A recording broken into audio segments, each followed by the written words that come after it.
Hello and welcome to Never Mind the Bar Charts with myself, Mark Pack. It's lovely to welcome back to the show this time Paula Surridge, one of Britain's experts on how people's values influence their political and voting choices. She's also one of the authors of a new book all about the 2019 general election. Welcome, Paula. Good morning. Now, your new book with Tim Bale, Rob Ford and Will Jennings is called The British General Election of 2019. Get the plug in nice and early. And it's the latest in the sort of authoritative Nuffield series that David Butler used to author or co-author. So it must have been, I guess, quite exciting and maybe even a little awe-inspiring to join the series with this volume. It was, yeah. And my first reaction when Rob asked me to join the team was incredibly flattered and excited. But then a little bit later on, it dawned on me that this was going to take me quite a long way out of my comfort zone in terms of what I'd done in the past research-wise, and really take me into territory around party strategy that wasn't my usual topic. I'm much more comfortable, I suppose, talking about the electorate and what they think and do rather than what those at the top of parties think and do. So definitely it was a incredible thing to be part of, and we had the launch recently with David Butler and Dennis Kavanagh there, and to feel part of that history and to know that in 30 years time people might pick the book up to find out what happened in 2019 is really quite something. Yeah, I don't want to spook that other element. you. I did recently reach for the February 1974 volume on my shelves to have a read of. So yes, it must be a little bit scary, but also I think I'm right in saying, aren't I, that you're the first woman to be named as an author on the cover since the very first volume back in 1945. One might say it's been a long time coming. It has been a long time coming, though they've been small teams of academics working on them, so it's not, and in an area that's not known for having too many female researchers, it's not so surprising, I suppose. But yeah, that was also something that felt very, very flattering. Let's jump into the book then. Let's go for the simple question. Why did Boris Johnson win in 2019? What's the key takeaway from all of the work that went into the book? So the key takeaway are these three factors that are really closely intertwined. So Boris Johnson himself, Brexit, and Jeremy Corbyn. And occasionally people will ask me to say, can you tell us which one of those things was the most important? And the answer is no, because they're so intertwined with each other that you can't simply separate out one of them. Boris Johnson was able to sell the Get Brexit Done message because people saw him as an iconic Leave campaigner. So he was able to sell that message in a way that many others in his party would not have been able to do. Brexit itself had sort of come to a head after, much more so than it did in 2017, after 2 years of parliamentary wrangling. And Jeremy Corbyn's personal ratings had slipped away to such a degree that it was a lesser opposition that Boris Johnson faced in 2019 than Theresa May had faced in 2017. Now, what's interesting about that trio is they feel potentially very transitory issues, because I think the immediate sense after the 2019 election, actually across the political spectrum, not merely amongst Conservatives, was that the Conservatives had won a big majority. They were set for 4 or 5 years in power, but also they were remaking British politics in a way that hugely benefited them. And that Labour was now caught on the horns of this rather incompatible coalition, and how on earth could it hold it apart, and it looked like we might be in for a period of even more extended Conservative rule.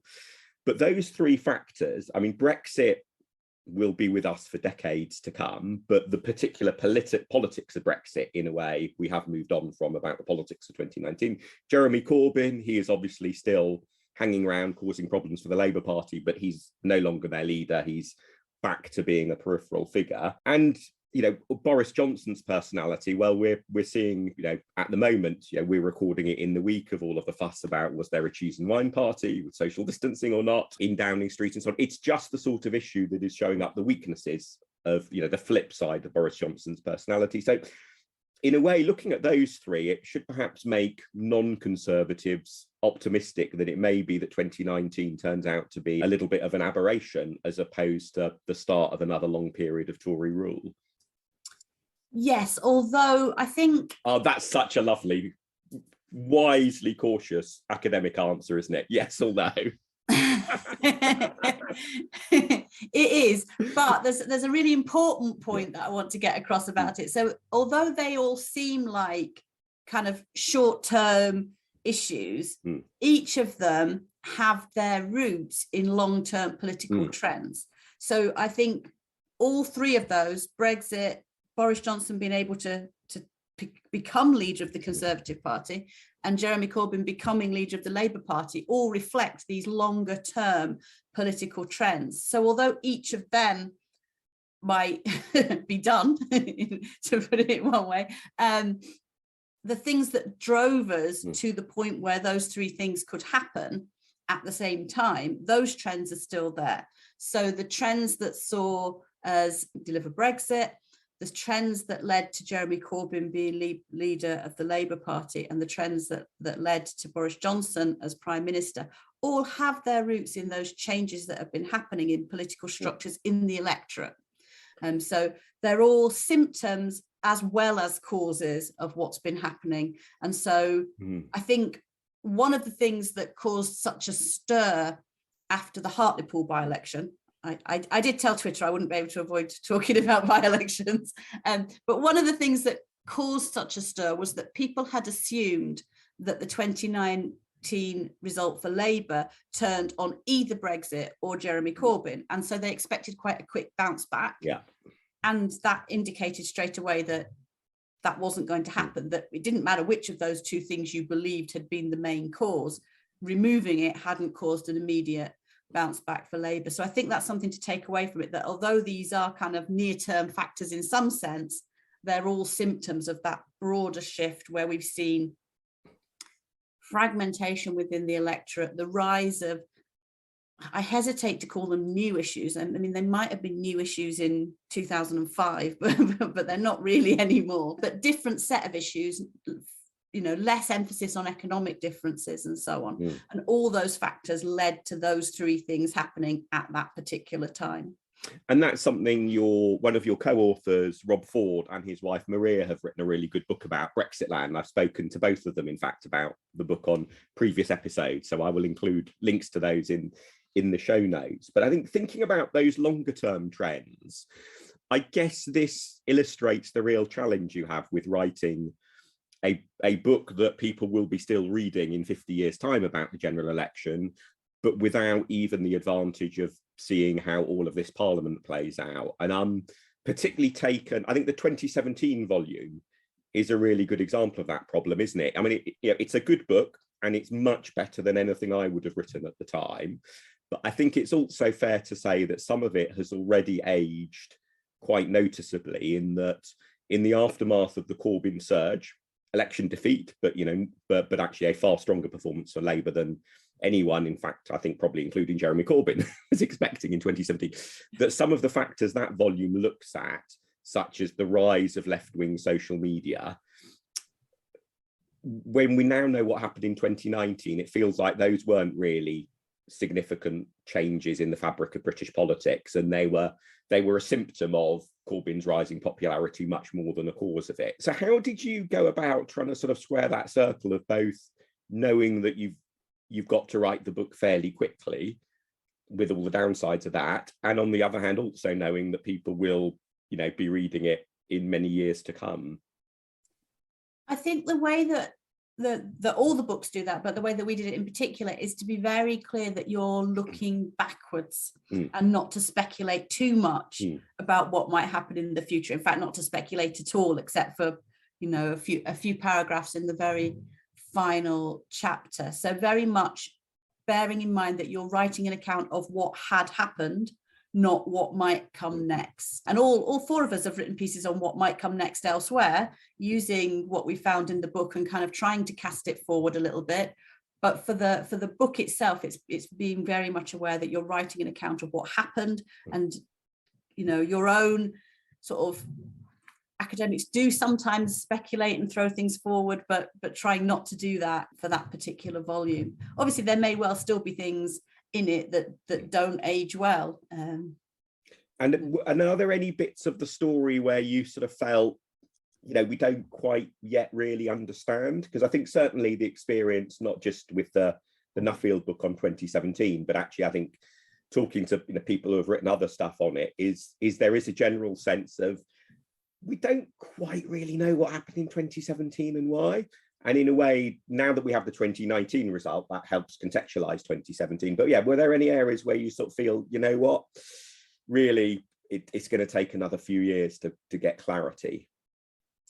I think the place where I feel that personally, and I can't speak for my co-authors who may give very different answers to this question, is a lot of the things that, a lot of the analysis of the kind of red wall take and the idea that absolutely agree and see that this was part of a long-term trend, but I'm not sure yet how that's going to play out in the next election. And I think there's still room for that to swing backwards, which will then put those long-term trends into a different context. So, the stuff that we've been writing about, how this has been going on since at least 2010, we might see a shift backwards, and that will make that the kind of end point of that journey rather than a continuing journey for that area. Yeah. So I think that's the bit where I feel there's still quite a lot to be seen in terms of what happens in those areas. And I think that highlights the point I very briefly mentioned earlier around this quite difficult coalition that is the current Labour Party. If you want to caricature it, grotesquely, but you could say the fact that it's the Labour Party of both Yvette Cooper and Jeremy Corbyn, not just in terms of both of them and their rather different politics, but also each of their constituencies. Yvette Cooper very nearly lost her seat at the 2019 election, although I think her boundary changes are quite favourable. So she's probably got a more secure political future than the 2019 result might suggest. But she very nearly was, the sort of one of the headline totemic red wall gains for the Tories. So you've got her seat, and then you've got Jeremy Corbyn's seat, which I live in, which is absolutely, you go into a coffee shop here and you can no longer ask for a coffee with milk. You get cross-questioned as to what sort of milk you want and so on. It's hot or cold, and is it oat or is it full fat, or is it, it just, so in, for all the caricature and all the fact that there is actually a lot of poverty in Islington as well, nonetheless, there is a real sense of the Labour Party is trying to square two quite different groups of voters with very different social outlooks. And if they do it, the story will all be about what, wonderful, dominant, electorally successful party they are. Because if you can do that, that's a huge opportunity. If they fail, it's a coalition that can fracture and fragment quite horribly. And so, although I think the story could go two of very different ways, or somewhere in between, obviously, the underlying factors, as I think particularly Rob and Maria, document in Brexit Land, seem fairly set. The thing that most intrigues me is that I certainly found reading Brexit Land thinking I should be really optimistic about the future for, well, both small L liberalism and capital L liberal democracy in Britain, because the long-term trends are that we're becoming a more liberal society. And if we were having this discussion in 2005, 6, 7, 8, 9, 10, you could also point to, say, long-term progress for the Liberal Democrats as well. Obviously, the last 11 years have been a slightly different story for the Lib Dems, but it does feel like, whether people call themselves liberals or progressive or centre-left, that although a lot of these trends helped serve up electoral success for the Tories in 2019, there's reasons to think they might serve up success for other parties in the future. Or am I just being clutching at straws, wanting to see hope where there isn't any? I think, sorry, excuse me, I think there's 2 points to that. First of all, you do have to temper some of that optimism with the reality of electoral geography. So whilst it's absolutely the case that electorate have been becoming more liberal, it's absolutely the case that those trends should continue as we get more highly educated generations coming into the electorate. Increasingly, those groups are clustered in a smaller number of seats, making it more difficult making it perhaps easier for the Liberal Democrats to win those few seats, but making it more difficult for a majority government to be formed around those seats. So there's that element to it. Just before you come on to your second point, just on that, I just wonder it's how true that is, or at least in the aftermath of the 2017 election, part of the story that was told was essentially the emigration of metropolitan liberals from places like London to places surrounding in the southeast and so on. And that was used to help explain some of the, surprising headline gains for Labour in that election, that essentially people in London had then moved elsewhere and took their values with them, and hence were changing the politics. And there were some great graphs and diagrams shared on Twitter showing, the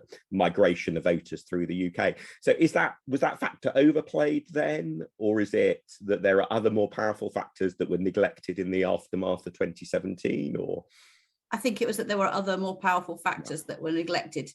That the story of the 2017 election didn't really notice what had happened in what became called the Red Wall. Many of those trends were evident there, but they were less talked about after that election. It all got a little bit lost in the was there or wasn't there a youthquake debate.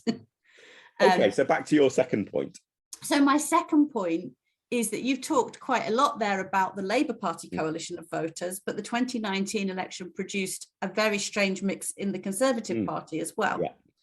And whilst the issues around Brexit and those more kind of social, cultural issues divide Labour Party voters, economic issues divide the Conservative Party.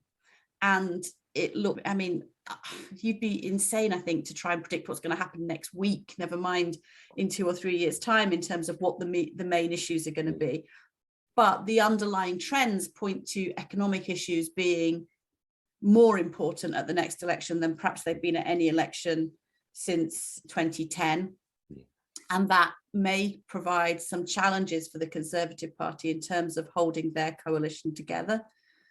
It's difficult to see how that's going to play out when we're still focused on a pandemic and we're still focused on that kind of close crisis management constantly. But the longer term patterns, the promises made about levelling up, the dissatisfaction with local public services, with local crime rates, with local infrastructure, all that points to economic issues moving at least higher up the agenda, if not to the top of the agenda by the time of the next election. And that puts pressure on that Conservative coalition. It puts pressure on them in terms of, how they pay for the pandemic, where that money is going to come from, where they increase taxes.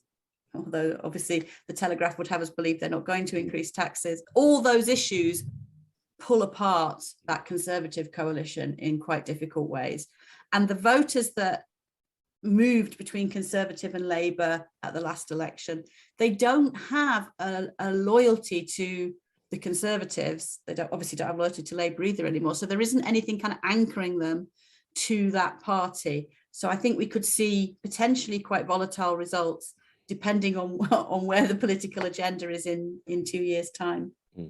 And is there, from you, because this issue about how values drives political choice, obviously your area of research or speciality, is there any general conclusion about whether economic issues versus those social value issues, which of those tends to dominate in politics? Because my gut feel, in elections, I should say more specifically, my gut feel is that economics is usually, not always, but usually the more important issue. And therefore, in that sense, that Tory coalition looks brittle is maybe the right word. It obviously was extremely strong in some respect in 2019, but if it's based on the most common factor not being the dividing line, there's a brittleness there.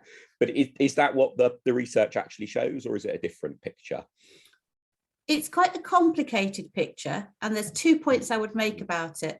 The first is some of the research that I've done on this suggests, and it's suggestive because you can't infer causality from the kind of data that I have, but it suggests that in the UK, the economic divide has been less important when the parties are perceived as being closer together on economics. Yeah. So during the 97, 2001, 2005 elections, economics shrunk in size in terms of what it was doing in predicting voting behaviour. But it did grow back a little bit in 2017, for example, as we saw people perceive the parties as being clearly different on economics. So there's that element to it. The other thing that I would say, though, is that I think it's a bit of a red herring to try and separate those two things completely. I think it's the way that those values interact that's really interesting, because they produce kind of unique clusters within the electorate that have got distinctive values on these different clusters of issues, and they behave in very different ways. So, for example, I've just been doing some work on turnout and values, and we can see over the last few elections that those on the left with liberal values have stayed pretty high in terms of their turnout. They tend to be a very engaged group of voters, whilst those on the left with less liberal values have seen quite dramatic falls in turnout over the last few elections. But it's the interaction between those two positions. It's not because they're on the left or because they're in less liberal positions. It's because they're combining those two and I guess potentially not finding a party that suits them on either. And I guess that's why we've seen in multiple countries right-wing populists often managing to appeal to voters who are less well off. That it's not a simple mix of, you know, the richer you are, the more a right-wing populist appeals to you. Actually, some of the populist appeal comes from people who are poor and often motivated by a sense of, well, the system's failed, so an anti-system populist is their thing. Part of Donald Trump's appeal, I guess, as well in the US, as well as, you know, populists across Europe. Yeah, although I'd say in the UK, one of the trends that's been missed in that discussion is this trend towards disengagement altogether, that many of those voters are not necessarily turning to sort of populist radical right options, but are just disengaging altogether from politics, feeling that it doesn't really matter who they vote for, things don't change for them anyway. Yeah, I was quite surprised that when I was finishing off writing my book that's out next year, Polling Unpacked, all about political opinion polls, looking at this turnout issue, that there seems to be a pattern emerging, certainly in Britain and in the US, of a change in the traditional relationship between sort of turnout and political support, that it's basically always been the case, nearly everywhere, nearly all the time, that higher turnout tends to benefit parties to the left, lower turnout tends to benefit parties to the right. And that's why efforts to increase turnout in elections come much more from a centre left and left wing perspective than a right wing perspective. There obviously are people on centre right and right who, you know, believe in democracy and, you know, for good public reasons want higher turnout. But the basic political dynamics, with the weird exception of Australia and the mandatory voting being introduced in Australia because it was seen as something that would help the right actually rather than the left, but without outline. But it does seem more recently in Britain and the US that we might be entering an age where those disengaged voters for whom sort of right-wing populist appeals resonate are also disproportionately unlikely to vote, and therefore in a world where higher turnout may actually benefit, which is why I think in part, you know, the record turnout at the last US presidential election didn't net benefit the Democrats as much as people were expecting such high turnout would do. Have you picked up any of that as sort of being a pattern in British politics as well then? Yes, definitely. I mean, that's the point I was making about the kind of patterns on the left changing. I think one of the things that's happened in British politics that you can see in the data is that there's now a really strong class pattern to turnout. I mean, there was always a small class element to it, but it's a really strong pattern now. Amongst the lowest occupation groups, not voting is more popular than any particular party. It's the most popular choice, if you like. And at the same time, we've seen the relationship between class and vote weaken. So you can't just assume that if you were able to get everybody to turn out to vote, they would necessarily vote for the party that you expect them to. And I think that's a big change that the left in Britain perhaps haven't entirely grasped yet, because I still see strategy documents floating around based on mobilizing non-voters, which I don't necessarily think will turn out in the way that they might think. And I think that's also true of young voters. So I think there's this assumption that if you could turn out all the 18 to 30-year-olds, this would massively benefit the left, because we know that those that vote in that age group are very much likely to be Labour voters. But if you look at the non-voters in that age group, there's not much evidence that they're hugely left-wing, and in fact on social issues tend to be much less liberal than those that vote, because it tends to break along a kind of education line, and it tends to be those without higher education in that younger age group who don't vote. Now, these strategies that will turn out all the young people and will turn out all the non-voters, I think, are a little misguided. Your use of the word liberal there prompts me to remember that most listeners are particularly interested in the Liberal Democrats, so we should really move on to them. In a way, I guess I wish we could just forget what happened to the Lib Dems in the 2019 election, but that would be the wrong reaction, clearly. So I ready myself to wince as you answer this question. What went so wrong for the Lib Dems in 2019? What was your take on that? Because I think you particularly did the research on that section of the book, didn't you?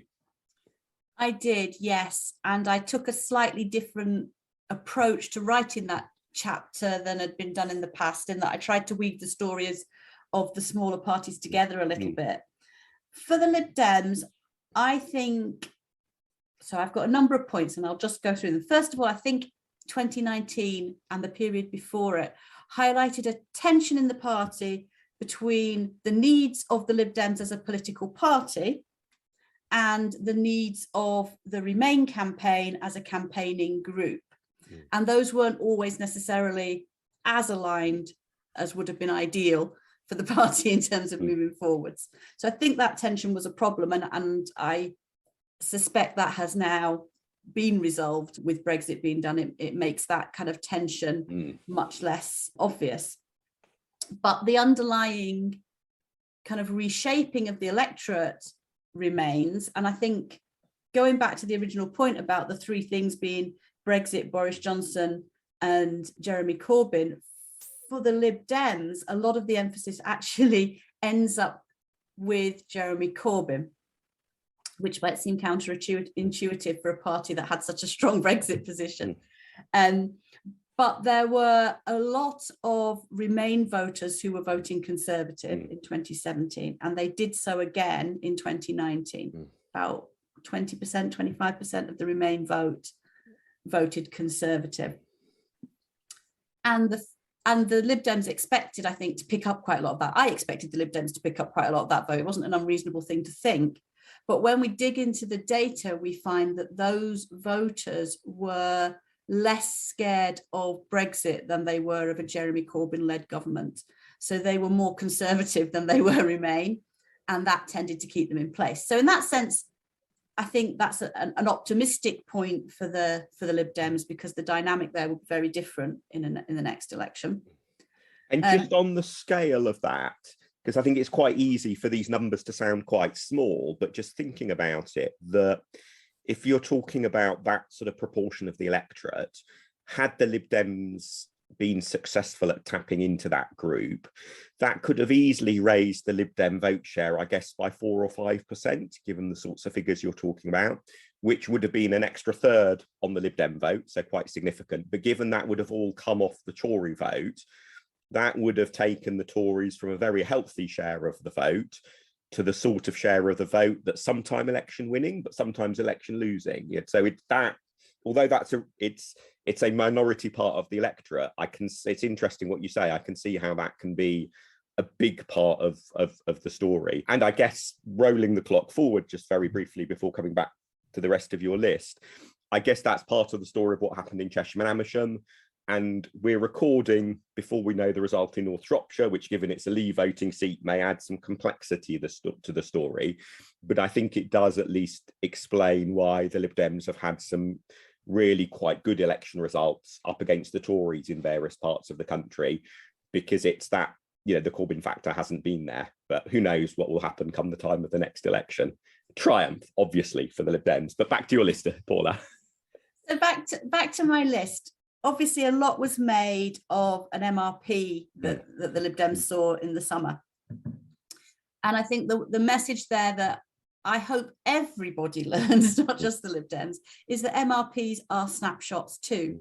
They're not a magical projection of what's going to happen in the future. They're a snapshot of what would happen on the day the large poll that underpins them was taken, and that they need some careful handling and looking at, not just assuming that they are a sort of gospel of what will happen in every seat. So I hope that message will get out a bit more widely. I think they're a fantastic tool, but they're not a projection in the sense of doing something different to what an opinion. I was surprised, again, I was digging into MRP methodology and what its strengths and weaknesses are for the writing that I've been doing. I was surprised actually how little has been written at a non-technical level about this is how you can understand an MRP poll, what it does tell you, what it doesn't tell you. It feels like we're still at quite early stages, both in politics and perhaps also in polling and social science research, of really understanding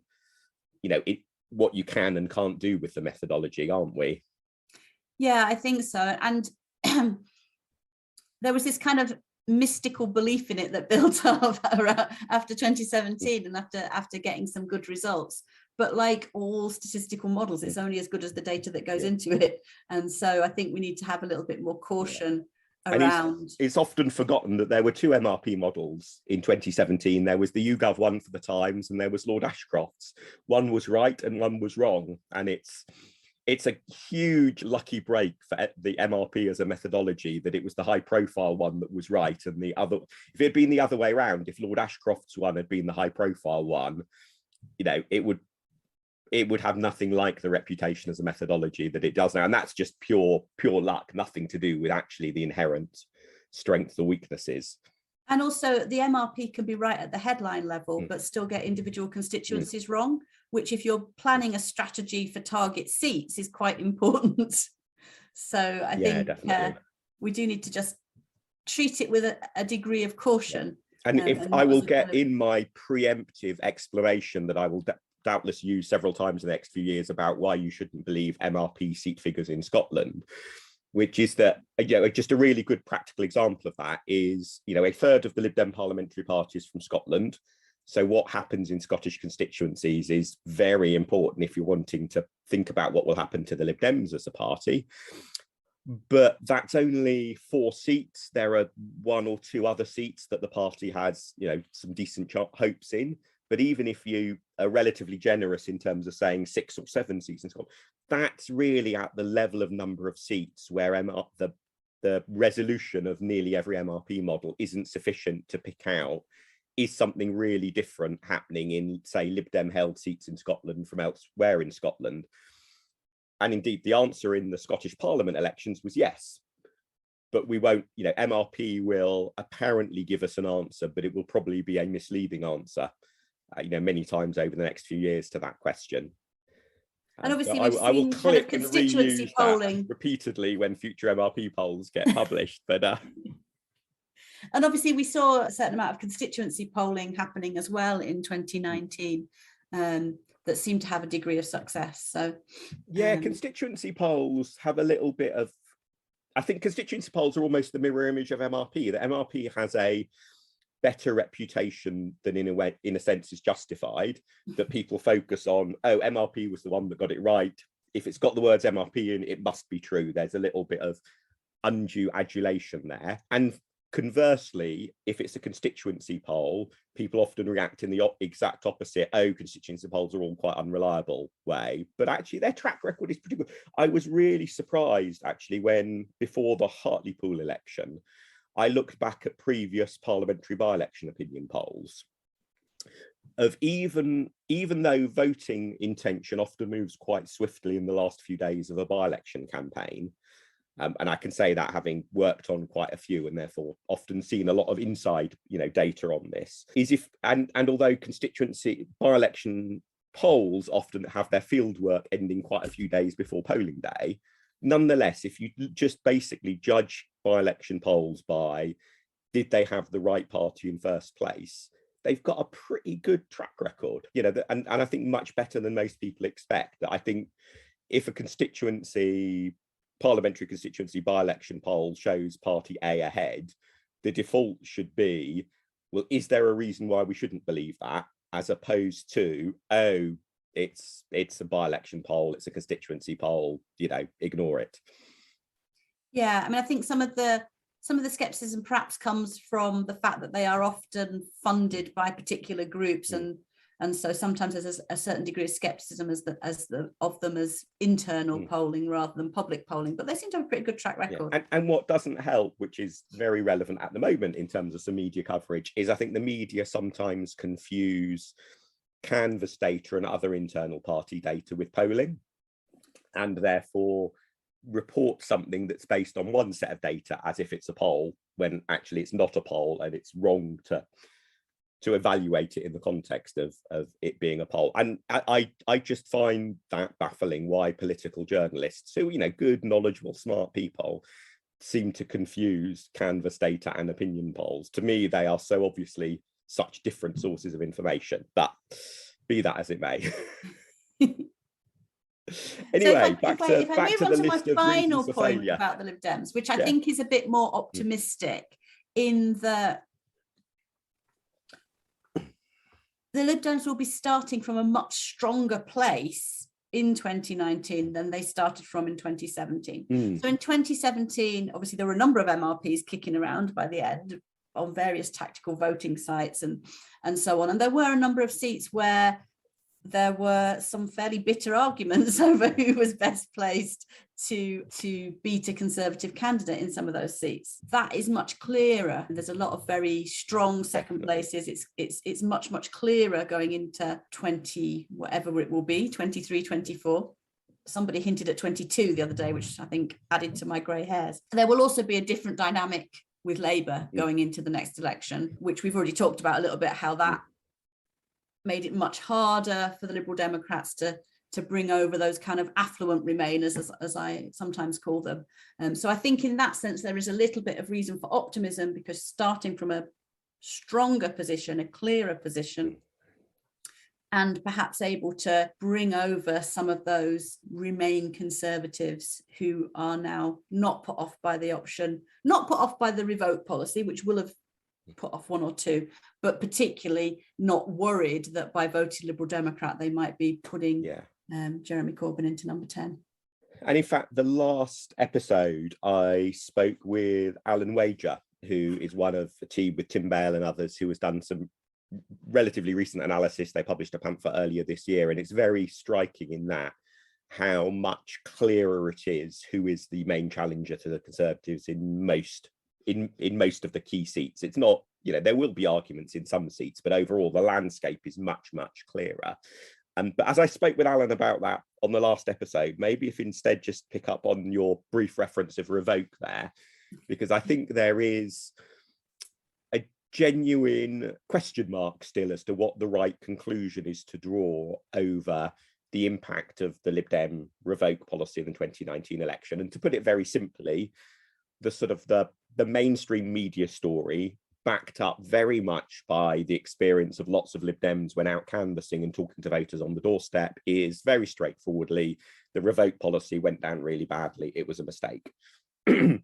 There is, however, also the view of people like John Curtis, who say that, look, if you look at the party's opinion poll ratings and you say graph those, and you look then at when the party did things like announce its revoke policy, the two things just don't match up.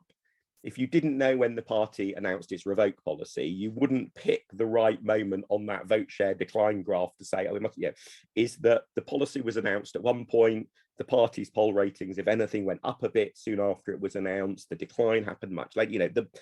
The chronology just doesn't work once you get into the detail. So what was your conclusion in the end about to what extent the revoke policy went wrong?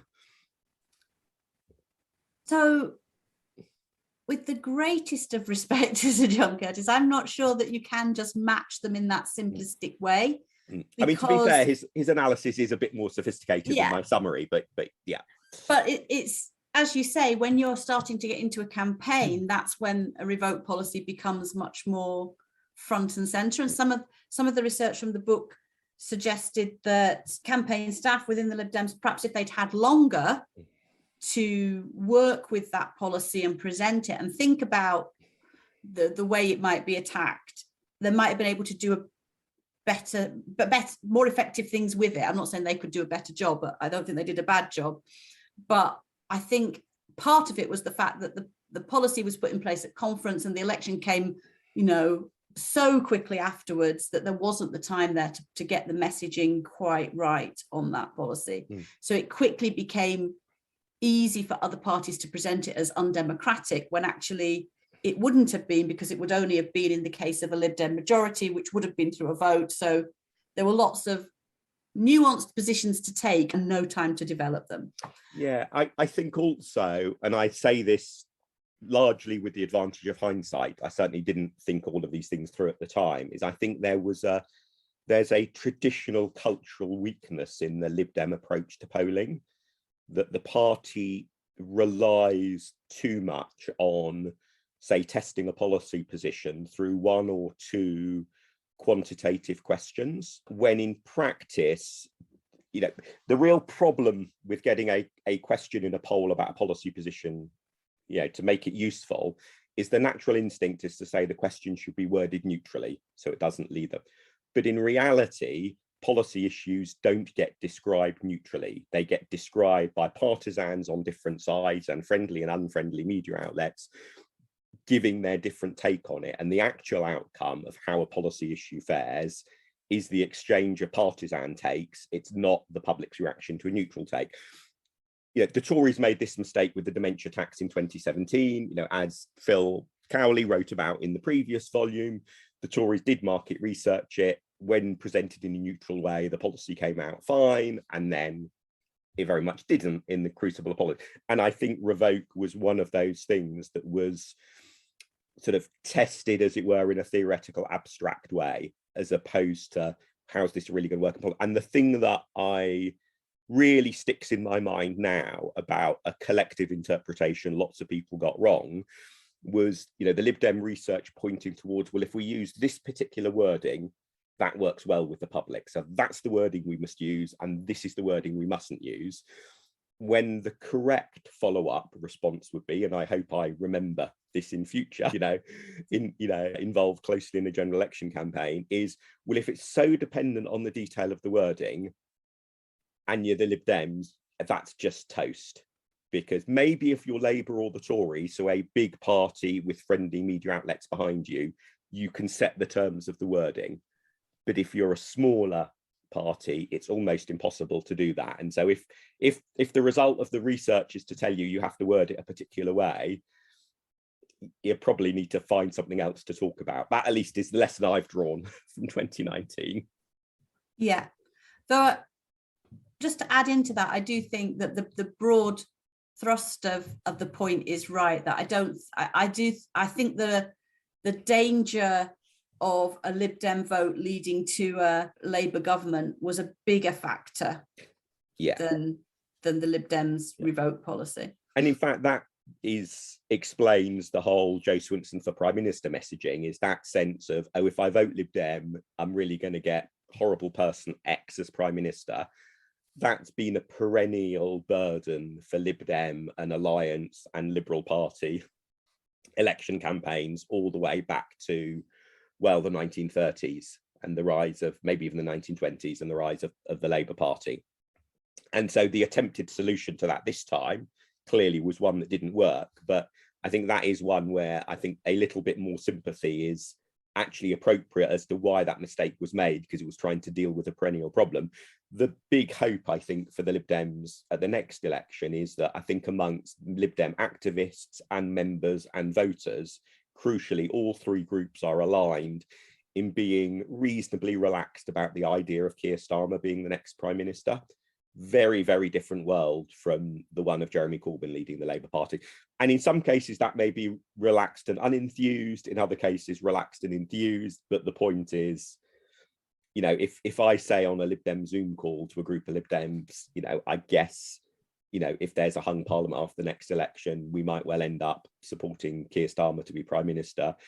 it doesn't get anything like the sort of reaction it would have had if I'd said that 2 years ago with Jeremy Corbyn in the sentence. So yeah, we did some in the book, we did some modelling of what pushed voters from Labour into different groups. So we looked at Labour to Remain parties, and there's lots of demographics, there's lots of other stuff in the model, but the two big factors were liking Jo Swinson was a positive pull factor, but disliking Jeremy Corbyn was a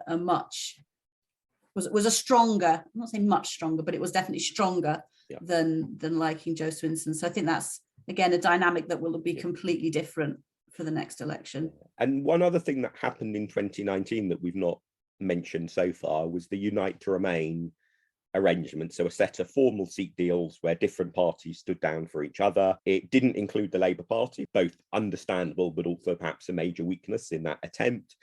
And I think the thinking of a lot of people was that even if formal seat deals have not got a great history in British politics in general, in terms of the number of problems that get caused trying to negotiate them for a start, that nonetheless, perhaps Brexit was the exception where it might work. And I think if you look at the results subsequently, I know Peter Dunphy, for example, who was very involved in Unite to Remain, argues a good cause. He was in my Twitter timeline the other day arguing about the positive impact of Unite to Remain. But I think on balance, I would take a different view from Peter, that it's hard to see that it had much of a positive benefit. And there was a very big opportunity cost in terms of all the time and attention of senior people it took up that could have been spent on other things. But what was in that sort of debate between Peter and myself, what was your take on how Unite to Remain fared? There's not much evidence that it made any real difference to in any of the seats, partly because Labour weren't involved. And I mean, we could do a whole other episode on whether or not that's a good or a bad idea in the future, but it just didn't have the raw power in terms of numbers to deliver anything, and so in that sense didn't have a huge impact. I do think there's a danger with, I mean, you talked about it there a little bit, but I do think there's a danger in some of these pacts, the kind of idea that voters don't like being told what to do. But also, if we go back through the history of kind of understanding how voters vote and what they vote for, a lot of voters vote for expressive reasons. It's like turning up to support your team in the rain on a Saturday.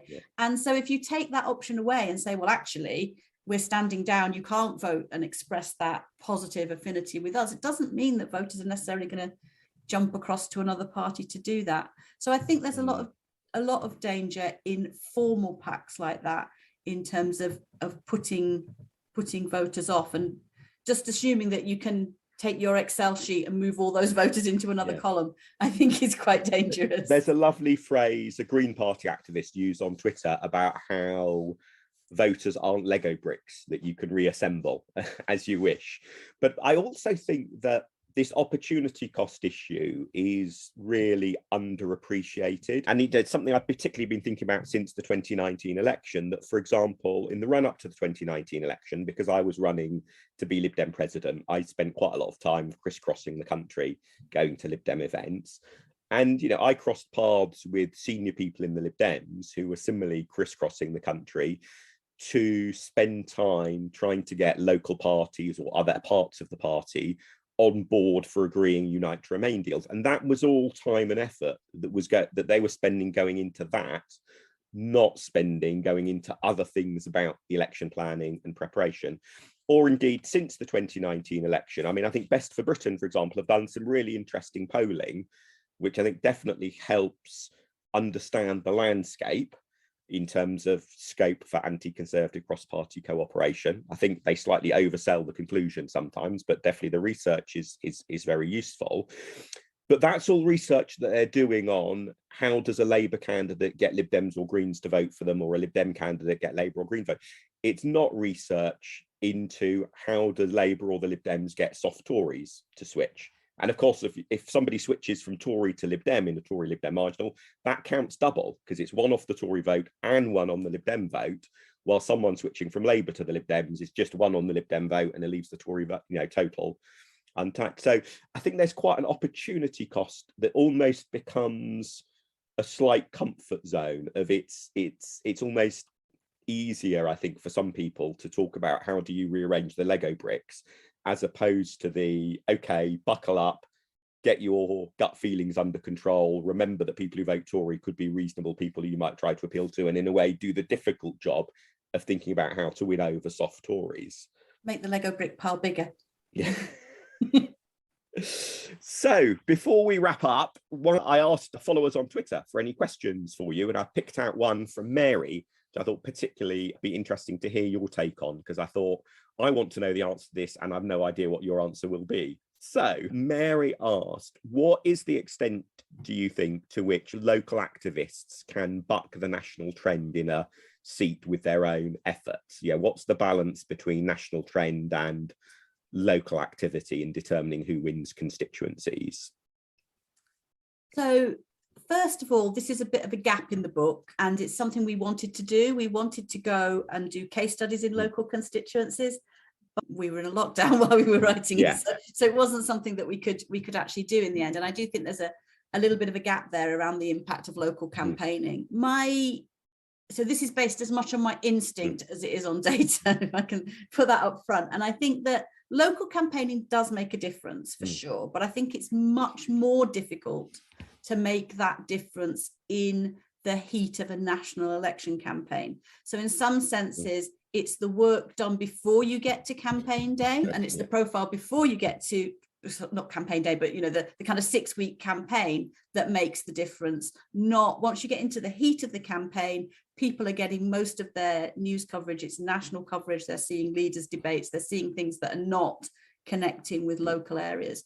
So I think, again, this is instinct, not based on data, and I'm not an expert on local campaigns, but my instinct says it's the work that you do before you get to an election that makes a difference, rather than being able to swim against a national campaign once it's started. Yeah, I think that would very much be my sort of view as well. I think particularly, if you take my own example, if you look at the 2001 and 2005 general elections at the top Lib Dem results in each, you'll see in the top 6 both times there's a campaign that I was the campaign manager for. And in fact, I think we're the only seat to have ever got in the top 6 list 2 elections in a row without the help of a parliamentary by-election. So genuinely still very proud of what myself and everyone else, Lynn the candidate, Neil the agent, and the rest of the team achieved.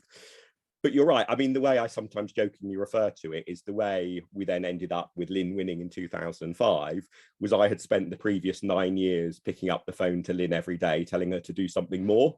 And it was definitely not only the 2001 and 2005 elections. And in retrospect, it's perhaps amazing that we are still really good friends and speak to each other, but because it's only a slight exaggeration to say that was basically, I spent 9 years thinking, what more can we do? How do we win more votes every day? And it's that long term, which of course in the 2019 election, there were lots of seats that looked like good Lib Dem prospects, but there hadn't been the time to actually build them up properly.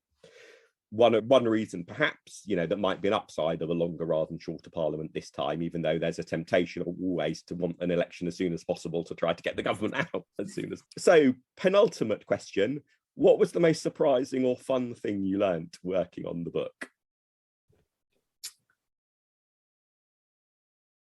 So I think the most surprising, this is the one I've answered every time people have asked me the most surprising, is that we found, looking at the data, that Boris Johnson was actually less popular during the 2019 campaign than Theresa May had been during the 2017 campaign on average. And of course, so although that's really interesting, Boris Johnson was able to reach out to voters that Theresa May just didn't have. That kind of iconic leave status, I think, really helped in that. But yeah, on average, in fact, I think this is right. On the last day of the campaign, Boris Johnson on average was slightly below Jeremy Corbyn's 2017 kind of likability rating. So he wasn't a uniquely popular leader, as we often get told, but he was popular with groups that really mattered.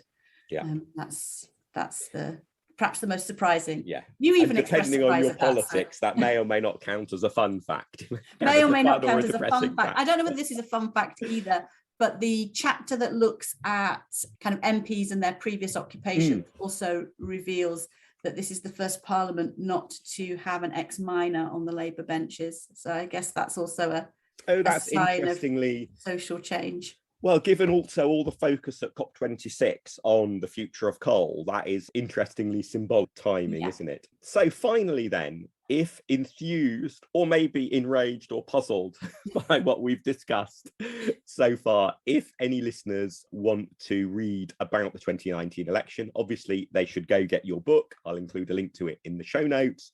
But if there was a second book that you would stretch to them recommending after they've read your book, is there anything that particularly stands out for you? So there's a number of books that are kind of edited collections of the election written by academics. I can list them quickly. There's Political Communication in Britain, which I think is out either today or it's this week anyway. Yeah, so that's sort of mid-December. It's out for future listeners. It will be out by... There's one called Breaking the Deadlock, and there's one called Britain Votes. They're all written by academics. They're all kind of edited collections. Then there are two obvious ones on the Red Wall. There's Deb Mattison and Seb Payne's books on the Red Wall. But the one I would actually recommend if you really want to understand 2019 is the one we've already talked about, and that's Brexitland by Rob Ford and Ria Sobieska, which gets at those long-term trends, which I think are far more important for understanding 2019 than anything any one political actor did during the campaign. Yeah, so that would be my top recommendation. I've not read all of them yet myself, but I would particularly echo the recommendation, obviously, for Brexitland. I think it's absolutely fascinating study. I also found Deborah Mattinson's book particularly interesting because, as with her previous book, it relies really heavily on what voters have said in focus groups. And I think that just gives a very different picture of politics. It's perhaps the most important insight, because in the end, it's voters who determine what happens, but it's an insight that's so often missing. And I was really struck by it. For example, gave me the best, I think, understanding of why in places like, say, Sunderland, at the local council level, the local Lib Dems have managed to make huge progress. And at the parliamentary level, it's all about, or has been tradition, in the last couple of rounds, all about the Tories and Labour. And, just what is the consistent perspective from the voters' eyes that makes politics seem so bifurcated in some parts of Northern England, where there's, whether you look at Sunderland or places like Barnsley and Rotherham and Wakefield, there are lots of signs of Lib Dem progress against Labour at the council level, even though if you're looking at it from a Westminster perspective, it seems to be Red Wall, Brexit, Tory versus Labour. And obviously the question about at what point can the Lib Dems therefore break through to maybe be challengers of the parliamentary, all those sorts of questions. I found, although Deborah's book barely, if at all, mentions the Lib Dems, actually I found really interesting from a Lib Dem perspective as well. So I'd very much recommend that. The fact that she's now the Director of Strategy, I think is a job title for Keir Starmer, also makes it an interesting insight into what advice she is probably giving him. So thank you so much for your time, Paula. As ever, that has been absolutely fascinating. I know our paths have crossed a few times where we've spoken at the same event in person.